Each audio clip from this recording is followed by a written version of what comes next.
Live here. Live! But we don't have to necessarily know what that means. What's the someday of black? I don't there's know a that we reason want to- this story happens now. Ladies and gentlemen, the movie writes itself. Ooh.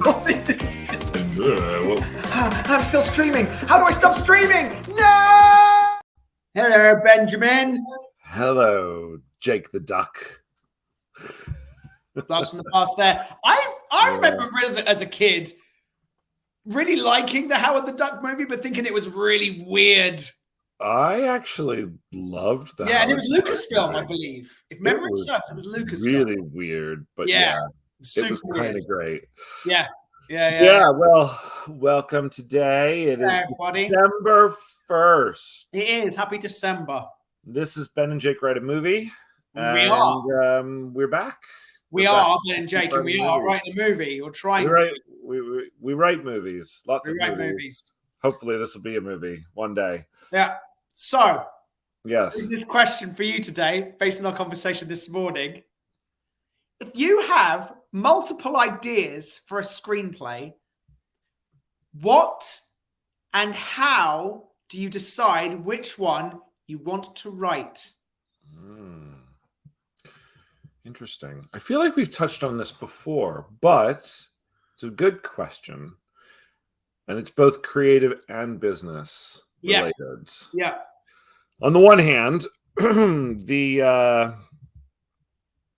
the common kind of, I guess, the like, I don't know what the right adjective I'm looking for is, but a lot of people would say you should go for the one you're most passionate about. Sure. And I'd say that's right about maybe 80% of the time.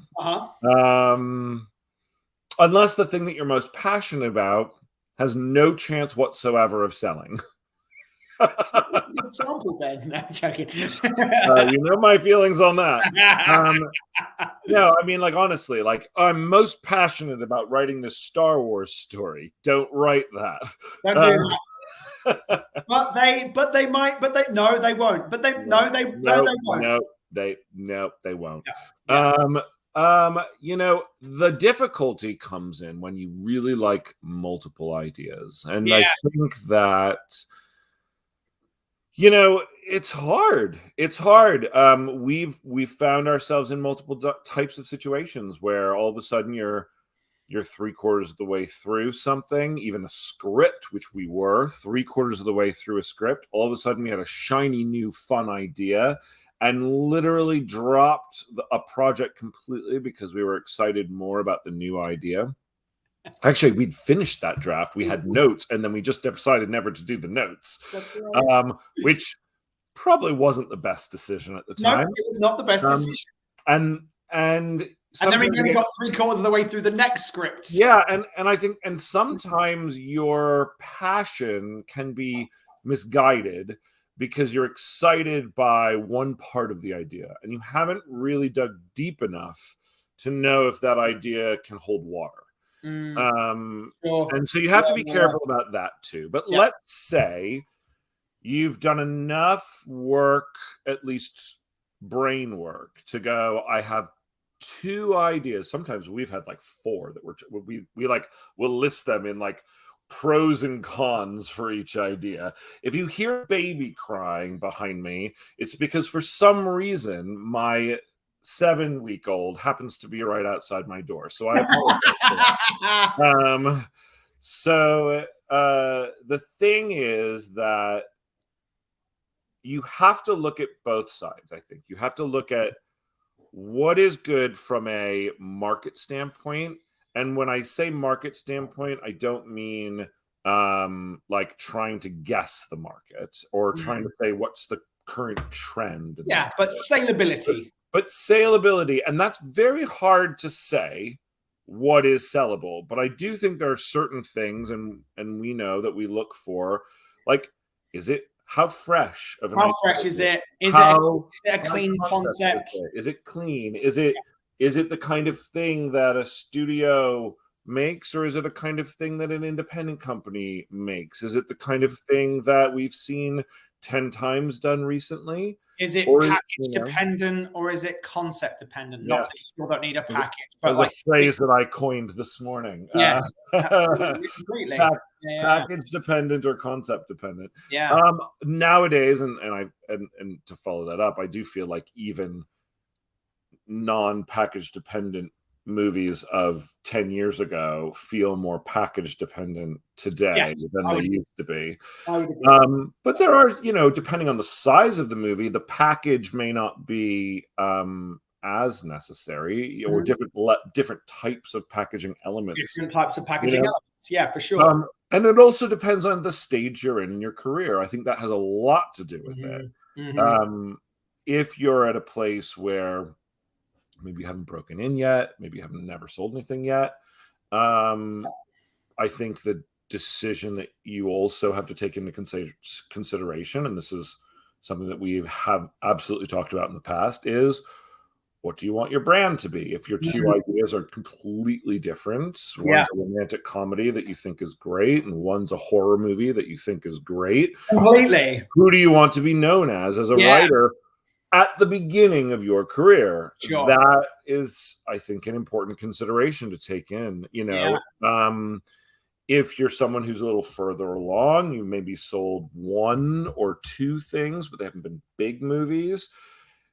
What is your goal for the next thing? Mm. Are you looking to sell another small independent movie to try and kind of inch your way forward? Are you looking to stretch yourself and see if maybe you can get a bigger studio movie made through packaging? I think there's, depending on, there are career elements to making those choices. Sure. Because as we know, writing a movie takes a long fucking time. Takes a long time. Yeah.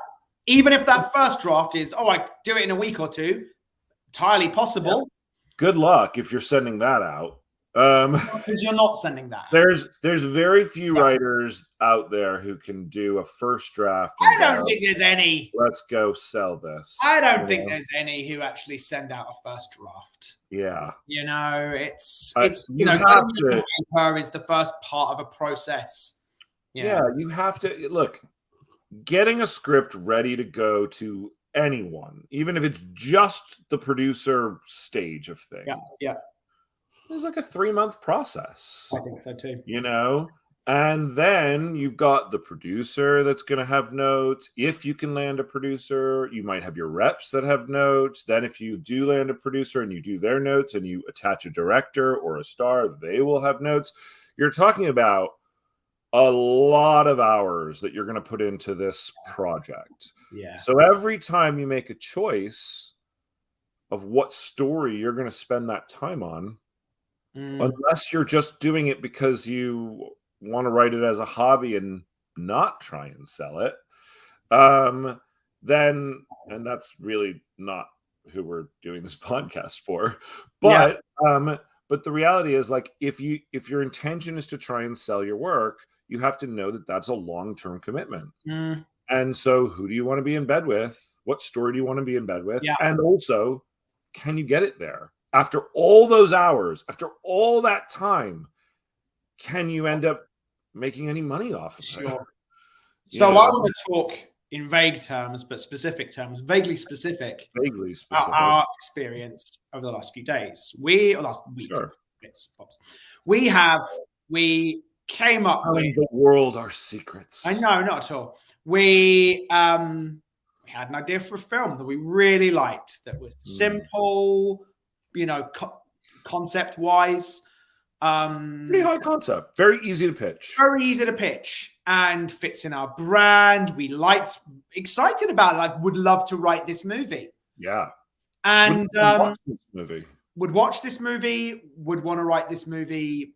Yes. Engaged on all fronts. And then yesterday we had a great idea. Like just a great idea. And we went, and partly we went, because inevitably the question comes up. We actually hadn't started to write. We were outlining. Yeah, we're still outlining. Yeah. And it's been going well. Very. And the difficult work, I think, has been done, which I think is all the kind of front-loaded stuff. And again, the plot's relatively simple. It's like 75%. Yeah, a few nice twists and turns, a few nice character things going on, and that outline's nearly there. But we had this new idea today, and we just went, "Oh my god, that's so great!" And you said it. You were like, "It's really tough because now I want to write this one," and I'm like, "Yeah, I kind of do as well." Yeah. So, but I think what's interesting about that, we were actually chatting with one of our previous guests, Dave Matlon, and we told him both ideas, and he went, "Got to be honest, I think the newer one feels slightly more fresh." Those things that you were just talking about right then, like not to say that the other one isn't good; it is good, and also he was like, kind of fits in an idea that I was playing around with too. You know, you go, "Oh, that's interesting." And again, we never knew this about Dave. Never. And you'd written it's not the same, but it absolutely lives in a similar space. Well, yeah. I mean, going back to a conversation we had not that long ago, he didn't steal our idea. We didn't steal his idea. We just but if you were to say, idea. Absolutely right. If you were to turn on Netflix and go, "Oh, that's my movie," right? Oh, totally. Yeah. But then the other idea, the new one, the one we had yesterday, he was like, "That's super unique. I've never heard anything like that before. Oh no! It feels really fresh. It feels, and interestingly, it feels a beat more us as well, in certain ways. In certain ways, it does. It feels more like older Ben and Jake, like from a few years ago, whereas the Princess feels more like." Well, it's kind of right in the middle of those two, isn't it? It's right in the middle of those two. Because I think the new idea is probably more of an R-rated movie, which is definitely newer Ben and Jake. I agree. And is smaller and more contained, which is newer Ben and Jake. And yet also plays with some of the stuff that we used to really do a lot of. Absolutely right.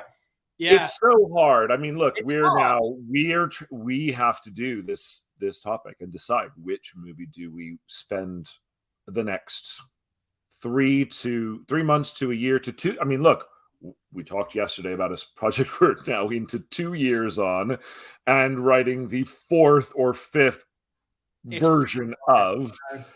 And those are the types of, and thankfully that project still gets us excited and it still has that spark that we talked about. So you go, which idea is going to get me down that road? Which idea can I?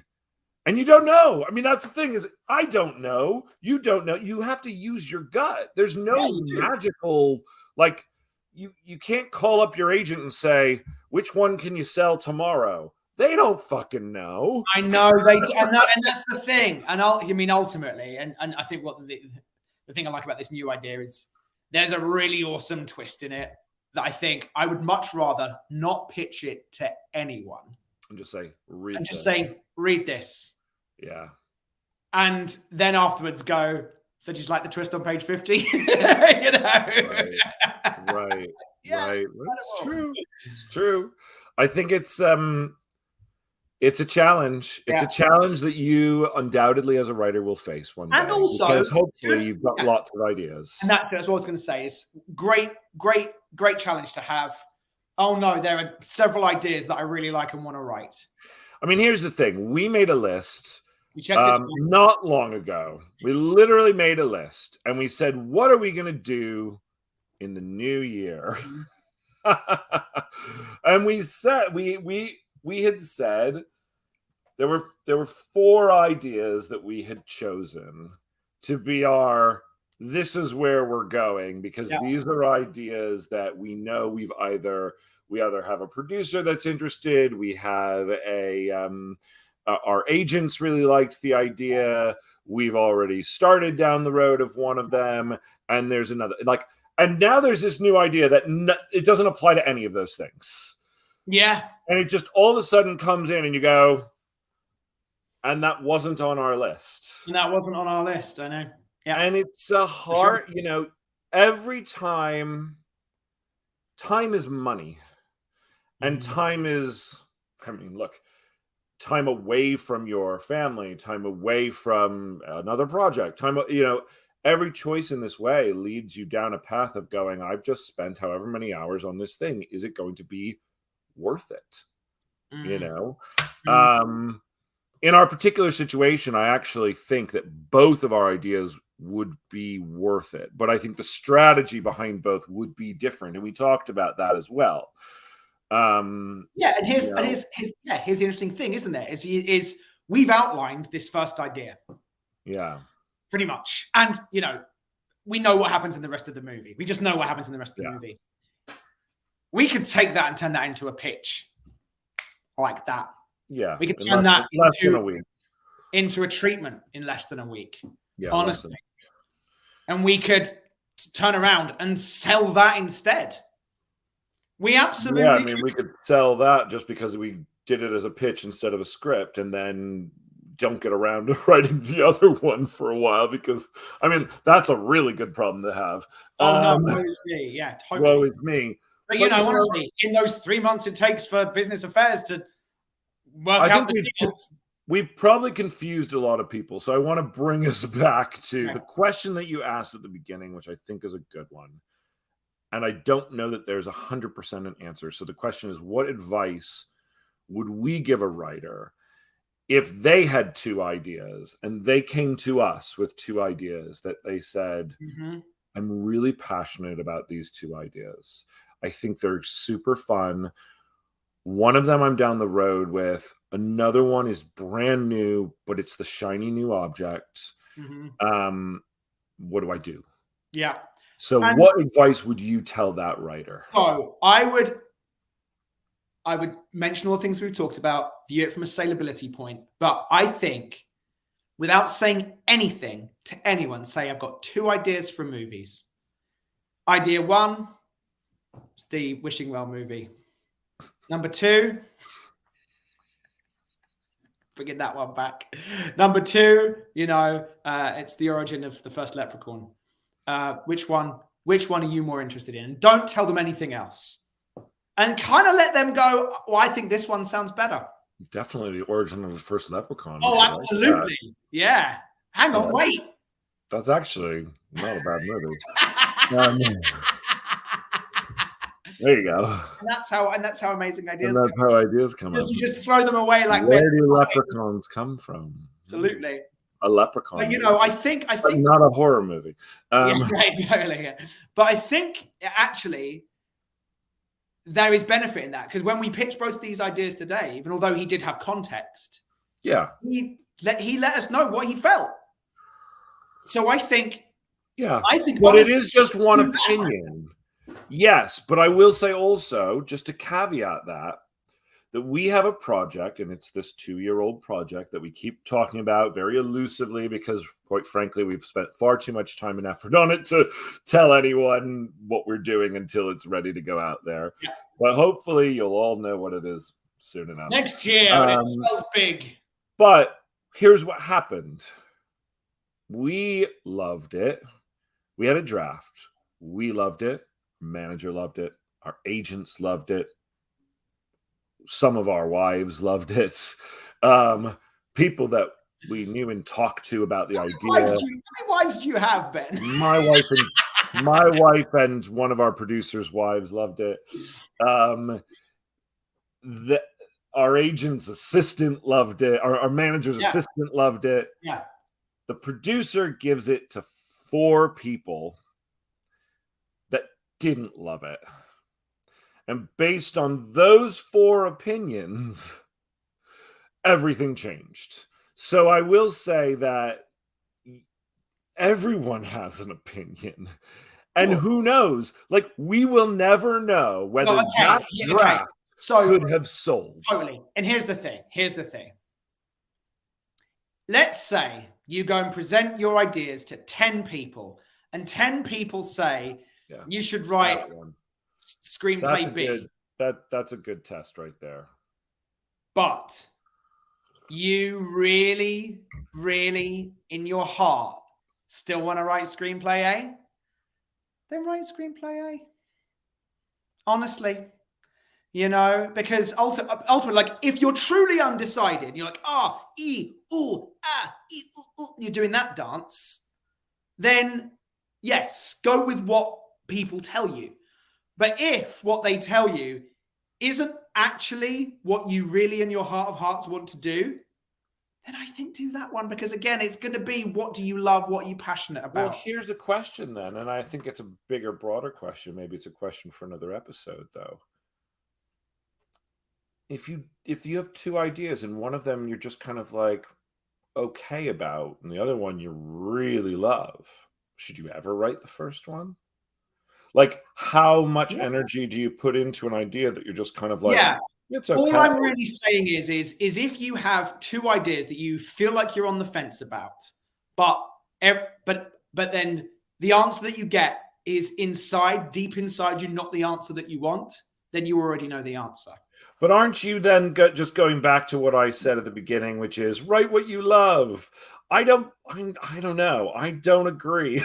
I just think I mean, look, that is a very beautiful, optimistic sentiment that I think could leave a lot of people without careers for a very long time.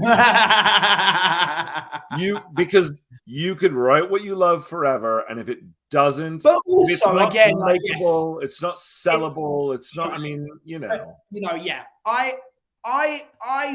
I view the term, because when I used to work at Apple, I took the Apple store in the Beverly Center in Los Angeles for years, and we used to get a lot of screenwriters come in there, and we were working towards breaking it in at the time, and I would ask all these people, I say, I'm an aspiring screenwriter, what one bit of advice would you give me? And they always said, write what you love. I know, and it's the thing. But here's the thing: the way that I actually interpret that is find something that you love in everything that you're doing. It's kind of like saying write what you know. Well, that's the thing. It's bullshit. Well, of course, you're writing what you know. Write about a British guy in his 40s who lives in Washington and has 2 kids. No, it's find your connection to what this is. Sure. And so for me, again, it's the same thing. It's like find something to love in an idea and then write that. But that's not, I mean, I think that's great, but that's not what you were just saying. Sure. Because what you were just saying is, if everyone tells you that option A is going to sell and option B isn't going to sell, but you really love option B, go write option B. And my answer would be, well, if you didn't love option A, why were you even pitching it in the first place? I know we didn't have 2 separate ideas and we wrote The Princess, but when we pitched that to our manager, he was like, maybe it's a good sample. And we were like, no, we love this. We're going to write it because we loved it. Not right away. We didn't. Sure. We gave it a little right away. We didn't. We actually said, oh, yeah, actually, maybe you're right. And and then we had 2 options, didn't we?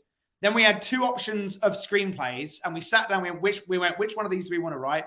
We want to write this one, and we also were at a very specific, and this is why I was saying before, and then we'll move on. It also depends on where you are in your career, because we knew, well, first of all, I didn't agree with our manager. Deep down in my gut, I was like, this is a movie. This is a movie I want to watch, and if I'm an audience for it, somebody else will be too. Mm-hmm, and that's usually the way that I look at things for the most part. So it doesn't necessarily mean it will sell in the market. His feeling was, I don't know who buys this. Not that it wouldn't be a movie. Fortunately, there was someone who bought it. It's called 20th Century Studios. They made it. But we had an opportunity where we had just come off a paying job. Mm-hmm.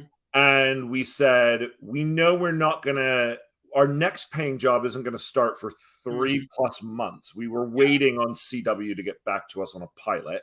Mm-hmm. And we were like, what are we going to write? Yeah. And so in that context, we said, and we said this to each other, let's just take a gamble. Yeah, we did. Sometimes that's what we do. Yeah. But that's not the same as trying to go, I haven't sold anything ever or in a while, and I've got 5 great ideas and I don't know which one to write. Yeah. There is a different context. And I think that we were actually given this piece of advice we tell people all the time by our joint first manager. We were writing small movies that were they were genre movies. Yeah. And he sat us down and he said, what is your aspiration? What kind of movies do you want to write? Yeah. And we said, well, we'd love to write, Star Wars one day. We'd love to write a Marvel movie one day. We want to write big, fun, action adventure movies. And he said, well, then why the fuck aren't you writing that? Yeah, right. Sure. He didn't say, just go write anything. He said, give me those ideas. Yeah. And then, interestingly enough, the one that we gave him, he passed on because he didn't think it was sellable. But then we met a producer who did think it was sellable. We then chose not to write it. We put it away and said, well, he doesn't think it's sellable. We don't want to do it.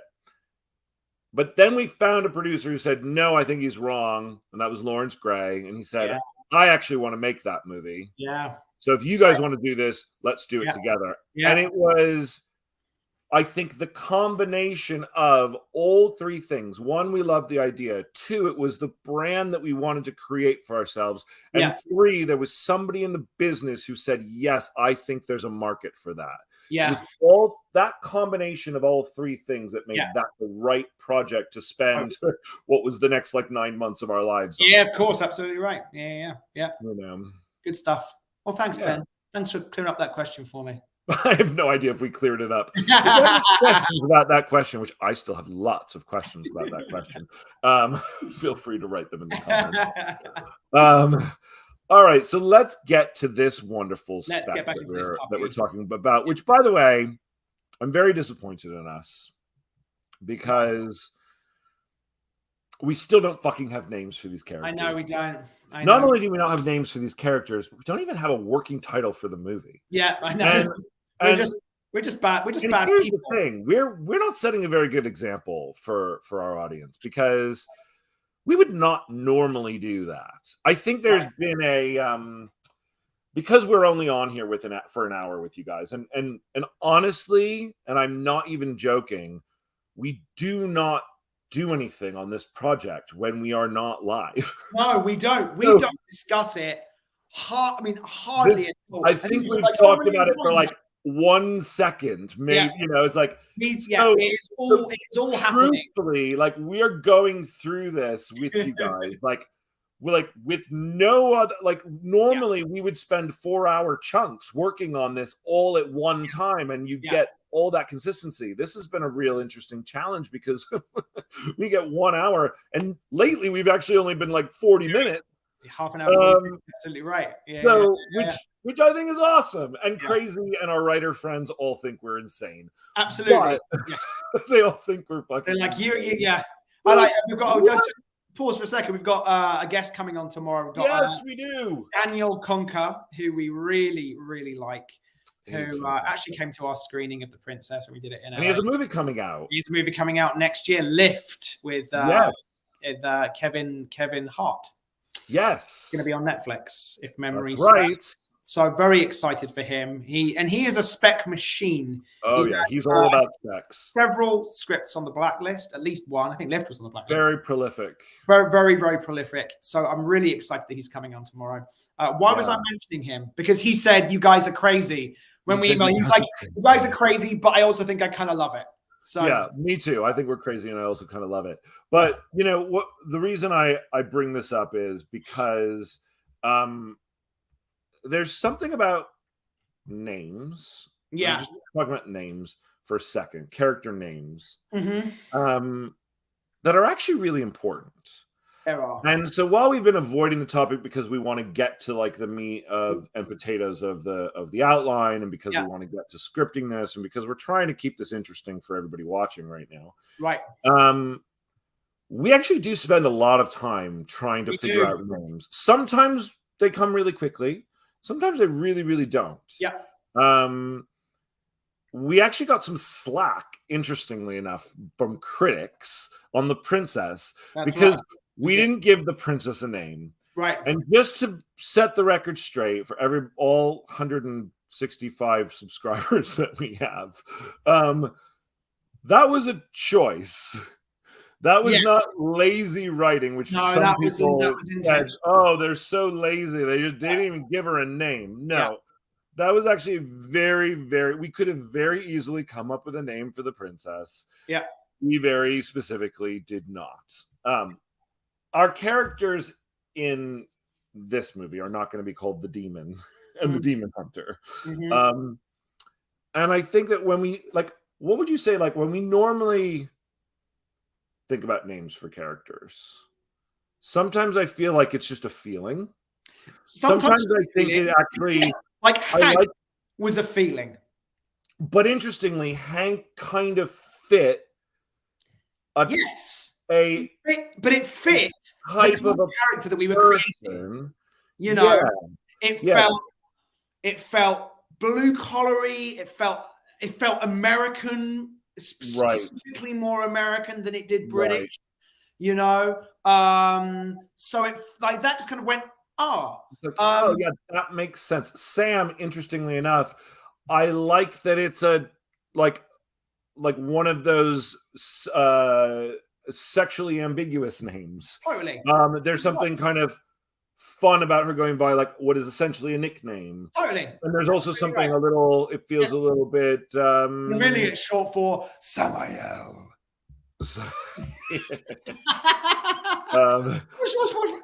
I thought it was short for Samantha. No, it's short for Samael. No, I'm doing that. This microphone isn't even on. I should be doing it over there. Yeah. Anyway, and sometimes we just sit around going, "What about this name? What about this name?" Just feeling, because it has to feel right. It has to feel. And I feel like sometimes the name is thematic. The Princess was one of those times. Sure. Sometimes a name is just about giving a character a name that feels right for that character. Right. If it can be both, that's fantastic too. Yeah. I'm never opposed to a thematic name. Yeah. I think that can be really great. Sometimes they're corny as fuck. Naming, we always talk about, and I have so much reverence for James Cameron, but naming the mineral unobtainium is probably one of the worst names. It really was. Ever it was goofy heard. as well. And I love you, James Cameron. Yeah, I love everything you do, but that was unfortunately a name I did not like. Best moment. But we have an opportunity with two of our main characters, Charlize, who we're calling Charlize, and Zod, who we're calling Zod. I have Googled I've been watching your eyes. Demon name generator, and I've been making some notes on some of these that have come up. And they're interesting. Again, they may just shoot. Okay, so who are we doing? Who are we doing? Charlize, first of all. I think Charlize, go. Yeah. So you'll laugh. Alazar, but could also be pronounced Eliza. But does she go by Liza? First one. Raziel goes by Raz. Amaris could go by, don't know. So far, Amaris is my.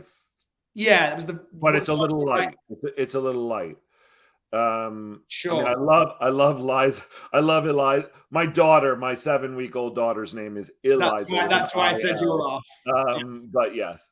But what about something like Zephaniah? Just and just go by Zeph. Okay. No. I'm just hitting this right now. Just kind of going. What's no? This is good. This is good. Galvana. Too like Lord of the Ringsy. I don't know, I'm just kind of going the way. Don't like a bunch of these. Don't like that one.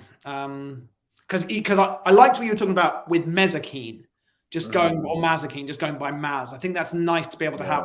My full name is Samael, but I just go by Sam. Also, and I was thinking about this for Charlize, is that it's possible that she has chosen a fake name to live out those days. It's been 100 years. Yeah. Like Connor McLeod doesn't necessarily go by. He is a completely different name, isn't he? Yeah. Well, I think he uses.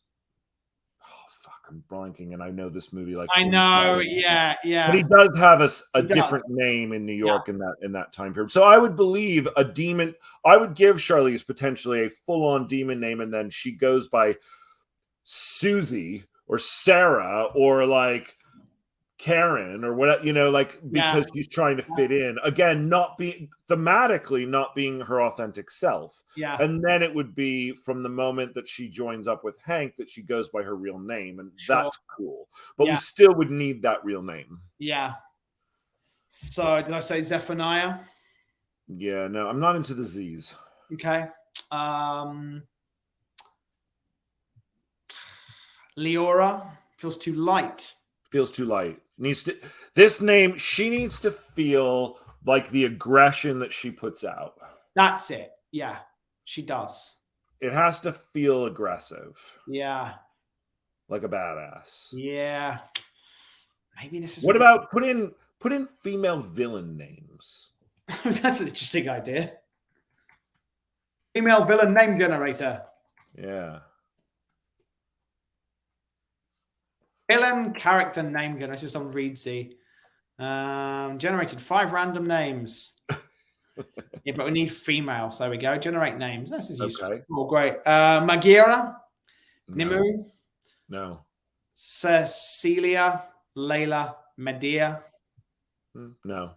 Lilitu. Ernaline. Fia.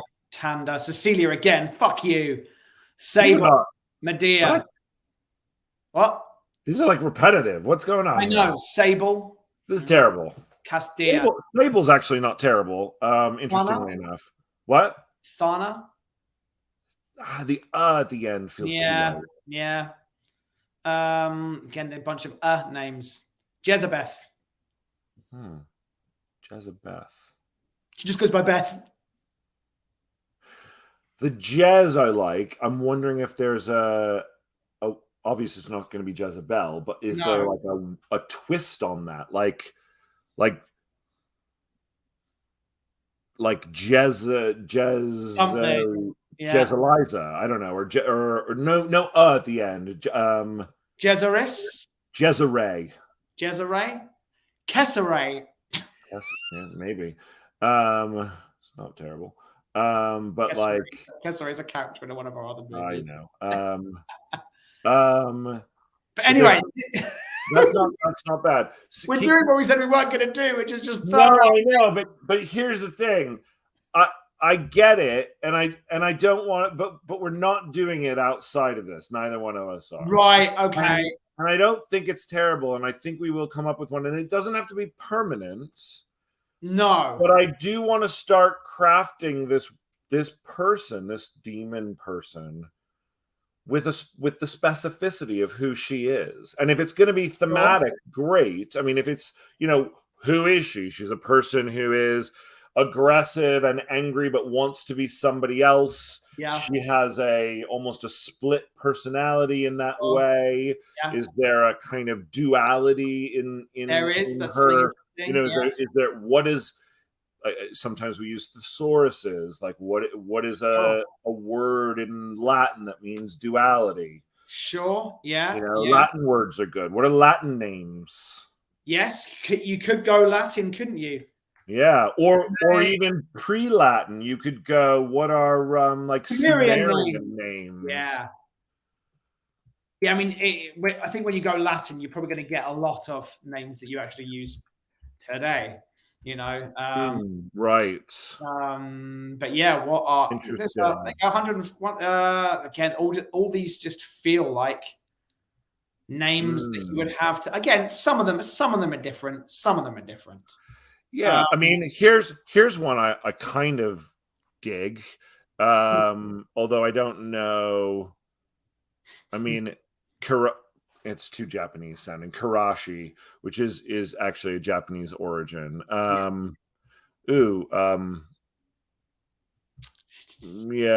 I mean, it's tough, isn't it? It's tough, isn't it? It's tough. I like let's see. Yeah, going to things like Cersei just feels like you can't call a bad guy. So you can't call anyone Cersei anymore, really, can you? Yeah. What about what about Gilgamesh? No. No. Name generator again. Yeah. I don't want to. I honestly don't want to spend too much I time on know. this. I We know. do need to keep going, but we're gonna have to keep doing this. I don't think Yeah. it's right to keep calling her Charlize. It's not going to be her name unless that's her human name that she chooses, which would be kind Right. of fun. I like ooh, wait. Let's see. Urash? No. No. I mean, there's Tough character name. there's like Lilith.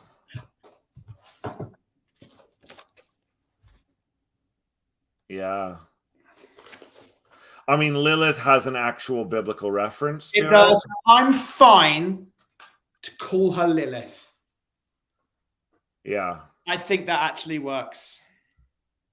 Yeah. I think it's gonna be a for now name. That's because fine. Lilith is iconic in the kind of pagan lore. Sure. Yeah. Or not pagan, but so also satanic. Sure. Right. But I think it's good. Yes. Okay, cool. Lilith it is then. Lilith it is. And I think that Mordecai. we should call his name should be. I wrote down Lucius. Doesn't have to be it shouldn't be an L though.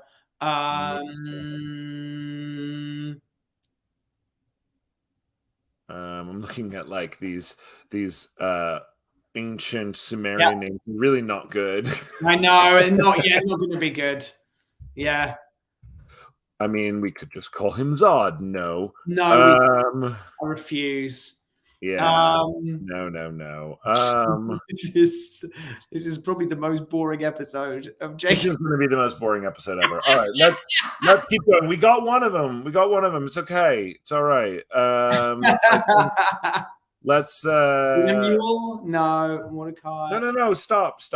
Oh, okay. Fine. Actually, stop. That wasn't joking. Yes. No, for real. Stop. For real, stop. For real, shut up. Fine. For real. Okay. So, Charlize will now be called Lilith. Lilith, great. Let's do a find all in our document and replace Charlize with Lilith. Yes. So there we go. Well, no longer will we refer to this character as Charlize. Charlize, ladies and gentlemen, is now known as a Lilith. Yes. There you go. Right. And for anyone who doesn't like it, don't worry. It's probably just a placeholder. Probably just a placeholder, but it's good to have a placeholder name, so we're just going to get out of that. Yeah. Okay. I'm going to bring up the document. If you're watching on YouTube, please go ahead and like and subscribe to our channel so that we can get a few more subscribers. The more subscribers we have, the more visibility. This comes up in searches and things like that. So please do that right now. So we are at the midpoint of our movie. We finally reached here yesterday. The midpoint of our movie is where they find the chapter in the book in Lilith's bookstore. See, already doing it. Beautiful thing. For some reason, when I changed the character name, it didn't change it within the document, which was weird. The whole point. Yeah, I can see that. That's weird. Usually when you do the change character name, it goes through. The solution. Now, what is this solution? I'm sorry. Go back again. You wanted a solution for what? The solution to Sam being the Antichrist, Benjamin. Right. That's what we're supposed to be finding today. That's what we're supposed to be finding today. That's right. So I do think it is location dependent, just given the concept of our movie. I think they have to go somewhere else to do it. Yes, absolutely. As we a bit of a traveling nature to what's going on. A bit of a traveling nature to it. Now, I know in early versions of our story, we were talking about them going to the Holy Land. No, I don't think we do. I think we move away from that. I think basically it's going to take place in mainland America, maybe somewhere up in Canada. But then if that's the case, then it's not going to be about the place. It should be about what they can acquire at the place, I think. Because I don't... Why? Because I don't know. I just don't... It just feels so... like American, that the answer to the saving of the world is a place in America. But for example, let's say it were... You know, you have to go to a confluence of major ley lines. Again, just Mar-a-Lago. You have to go to Mar-a-Lago. There you go. Great. Got to go to Mar-a-Lago. Done. But, you know, if it were, which instantly is built on a confluence of ley lines, but if it were something like that, it would be like, well, where's the nearest one? It's there. You know, it's not like there are multiple places around the world where this could be done. And here's the one that's in America. You know, in England, it's in Stonehenge. In South America, it's at Machu Picchu. Here, it's just that it happens to be that it just happens to be that it's the closest intersection of. Does it have to do with, like? Can there be some? I mean, obviously, there's lore behind it, but could it be something along the lines of? These places are cosmically like where the world of of hell, whatever you want to call it, and the world of man are somehow... they're not portals. No, it doesn't really work in this story. Kind of go, like in Buffy, there was the concept of the Hellmouth. You know, but it's not really what it is. I don't think it's that. But what about, like, I mean, is there something about... Well, let me ask you a question. What is it doing? What does this place do? Because that could also be the thing. Like, you know, if it were a volcano, for example, like Mount Doom, then I go, okay, it's an unerupted volcano. Or you could go to the Big Island of Hawaii, where there is an erupting volcano. But, like, hey, here's the thing: if we do set our finale in Hawaii, we'll be able to write off any and all of the vacations we've gone on in Hawaii. Which I happen to be going to Hawaii, and I do need to write that off. So there you go. I think that, and I'm going to the Big Island, and I might need to go see the volcano. So I'm thinking that for now, that is where... need to go and research volcanoes. I've got to go see it now. Otherwise, I wouldn't know if it would work to get the Antichrist.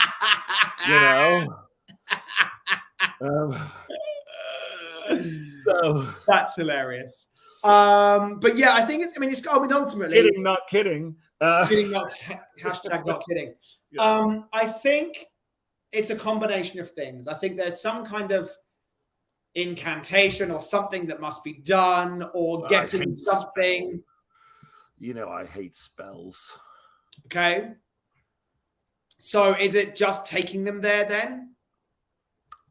But again, it's like, if it were that she needed to be baptized in the pool of, you know, the whatever, and dunking her underwater in this infinity pool was the way to do it, then maybe, you know, sure.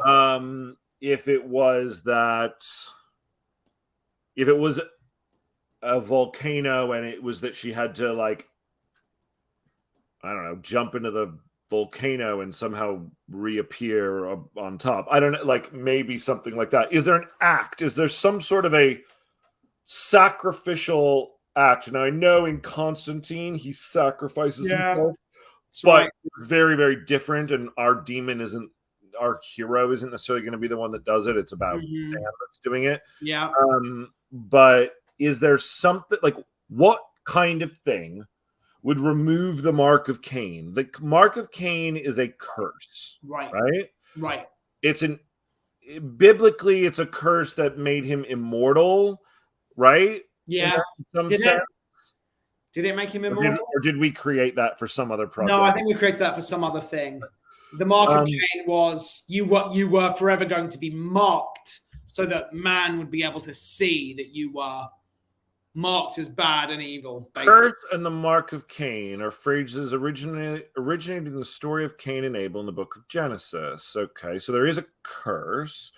It says there's no clear consensus as to what Cain's mark was. The word translated as mark could mean sign, omen, warning, remembrance, motion, gesture. We're obviously taking it literally. It's the curse. So the narrative of the curse of Cain in Genesis, the curse was the result of Cain murdering his brother. We know this. Two-part sentencing for Cain's curse. The first concerns the earth that was cursed by Abel's blood.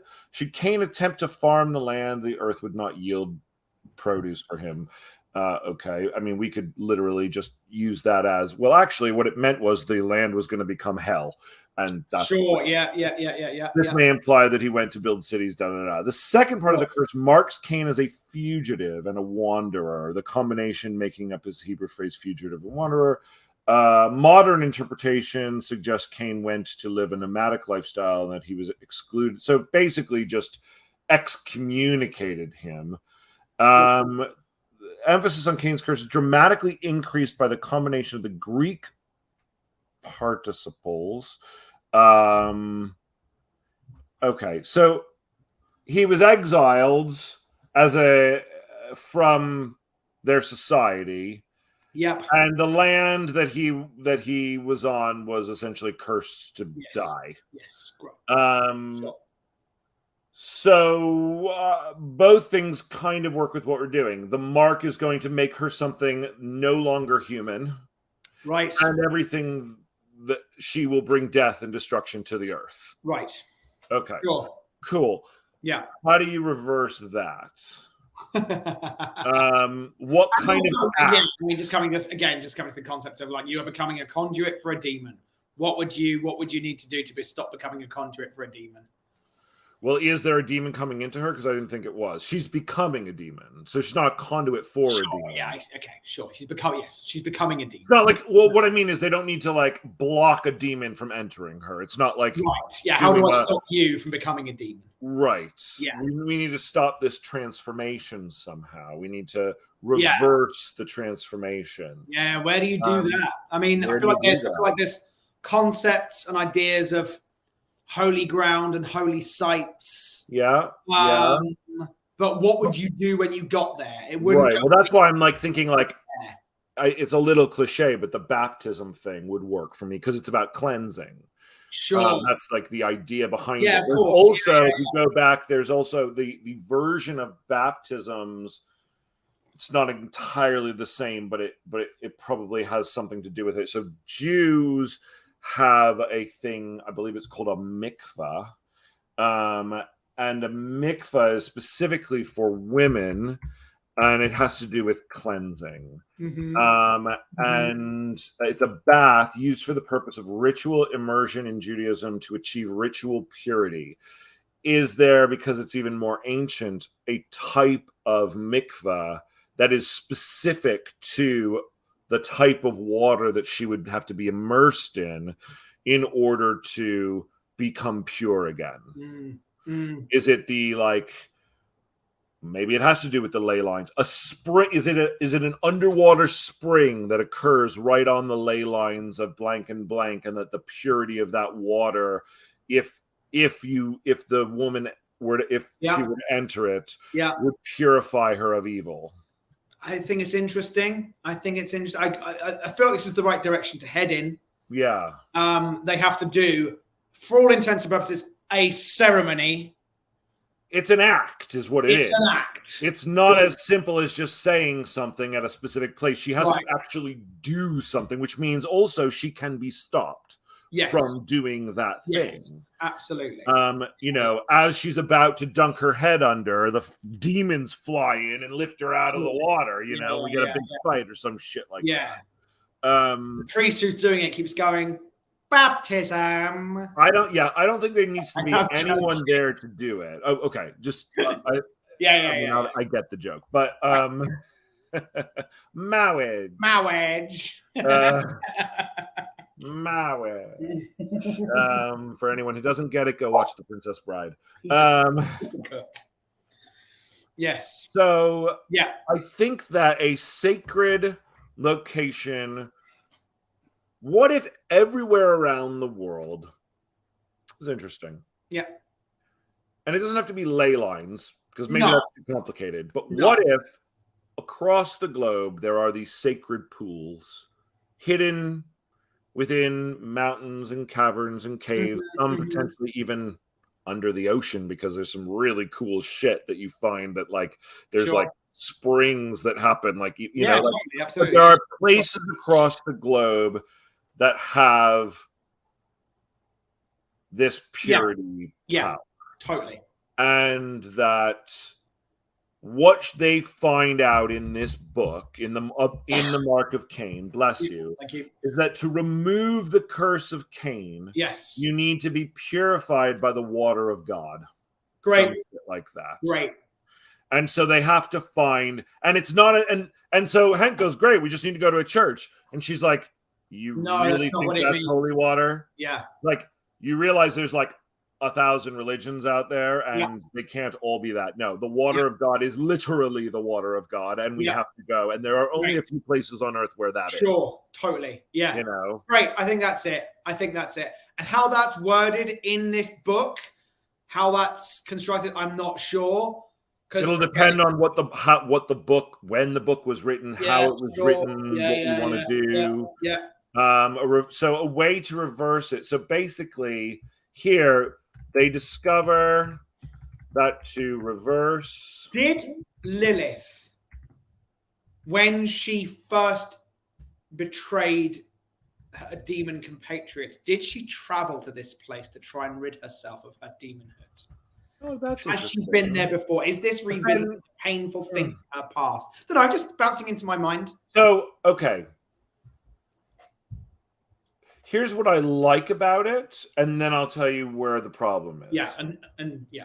What I like about it is that it goes to what she wants. Mm-hmm. And there's an activeness to her trying to acquire that. Yeah, yeah.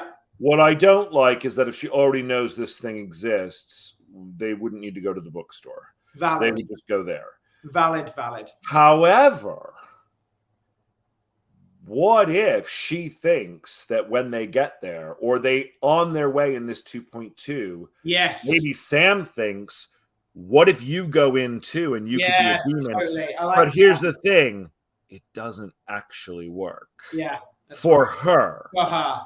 But what it does is it makes her realize that actually that is who she wants to be. Yeah, totally. That's so great. There is a way to utilize that idea there as well. Great. Now, the other question, we can answer this, I think, pretty easily, but if there are these pools around the world that do contain the actual light of God, the water of God, are these pools known to demons already, or is this something that she's just learning about in this book for the very first time? I think it should be something she's learning about for the very first. So how does she know where it is?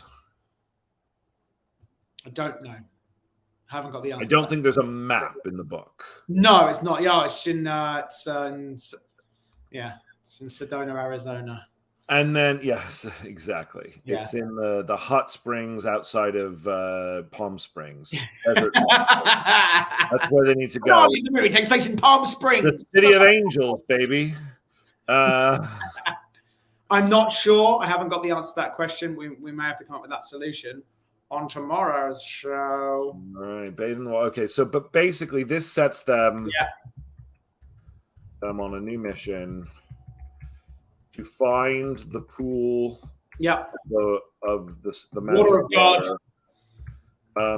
Get it on to them and get there before, because we still know it, because it's still Zod gets to them, and before Sam changes, so he turns into they have to know. So in this thing, so for example, if the mark forms complete, there is no reversing it. Mm-hmm. Yeah. And yes. it has to be that way. That's it. Yes. That's your ticking clock, even That's more than Zod on our tail. Oh, absolutely. This is the real thing. The Back to the Future picture. Yes, it is. If I don't do this before I disappear, it's Yeah. done. There's no going back. Agreed. Yeah, You know. right. Excellent. Well, I think that's today's show. Yeah, it's funny. I called this Obstacles and Rising Stakes. I think we kind of talked about obstacles to finding a new idea and the stakes involved in choosing that idea. Really. But it's yeah, good anyways. It's all good. It's all good. All right. So Thursday. So tomorrow again, I'm going to just remind everyone, come and join us for our interview with Daniel Kunka, the wonderful writer who will be with us tomorrow at 2 p.m. I'll be scheduling the live broadcast tomorrow so that will be there and ready to go. Indeed. And then we'll be off for a little while again. We will off for a week while Ben goes to volcanoes. While I go research volcanoes. And then we'll be back for another week. And I actually think, and I'm hopeful, I'm going to set our goal. Yeah, I'm hopeful that in that week, think in that week we will finish this outline. I think we will too. So that we will be able to start 2023 scripting. Actually writing it. Are we going to script live as well? Probably. Probably not, but we will probably combine pages live. I think we'll do we'll go over the process at a later date. We'll have to decide. Nobody wants to see us. Yeah, I know. I agree. But I don't even want to see that. I don't even want to see that. Oh God. But I do think we bring our pages back together. I do too, and discuss them and what's good, and ask all the questions we need to ask. I think that's awesome in those sessions. I think that'll be really good. I'm excited. Me too. Thank you, everyone, for watching again. Thank you. Or listening, if you are listening. Oh, one last thing before we conclude. All of these episodes are now going to be on both Spotify and Apple Music. We have we have a wonderful new production assistant. You'll start to see new things pop up on YouTube that are small versions of our other talks at the beginning of these episodes, as well as this audio being on Spotify and Apple Music. So go check it out. If you don't have time to watch, you can listen in the traffic. All right. Thanks. Bye-bye.